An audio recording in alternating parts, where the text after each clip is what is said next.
Hello everyone, welcome back to our channel. আমি সুজাতা অনেক অনেক ভালোবাসা নিয়ে আজকের ব্লগটা শুরু করলাম সকাল 11টা থেকে। অনেক দিনের স্বপ্ন আজকে পূরণ হলো। তিল তিল করে জমানো পয়সা দিয়ে আজকে একটা নতুন জিনিস বাড়িতে আসছে। জানোই তোমরা, ওই ঘরে রান্নাটা পুড়ে গেছিলো অ্যাক্সিডেন্টে, ওই মোবাইল বাস্ট করে। তাই জামা কাপড় রাখতে পারছিলাম না, তাই একটু একটু করে জমিয়ে আজকে আমরা তো নিয়ে এসেছি একটা ওয়ার্ড্রপ। এই টুকটাক জামা কাপড় যেগুলো রেগুলার, আর কিছু কিছু জামা কাপড় তোলা জামা কাপড়ও রাখা যাবে, সেটাই চিরঞ্জিত নিয়ে এসেছে, তোমাদের সাথে ভাগ করে নিলাম।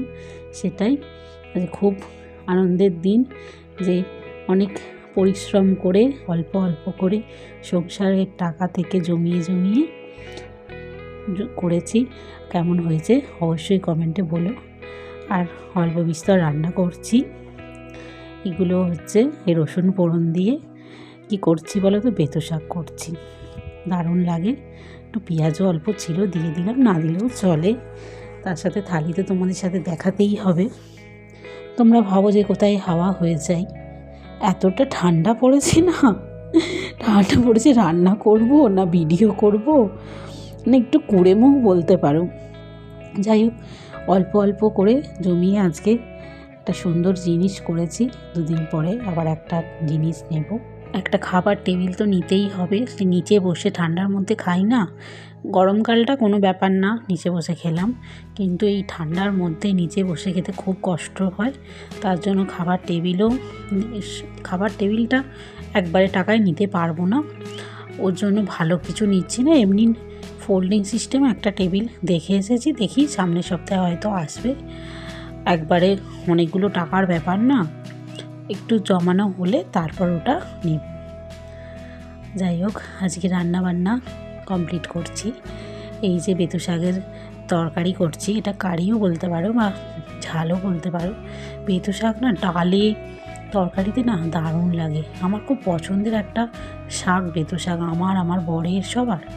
এত সুন্দর টেস্টি একটা শাক। আগে ধান খেতে না, আমাদের যে জমি আছে বাবার বাড়িতে, ধান খেতে পাওয়া যেত, সব খেত না লোকে, কি একটা শাক। কিন্তু এখানে এসে শিখেছি শাকটা কীরমভাবে খেতে হয়, আর এত সুন্দর দেখতে হয়েছে, দেখেই বুঝতে পারছো 3 পাল্লার, বেশি বড় না।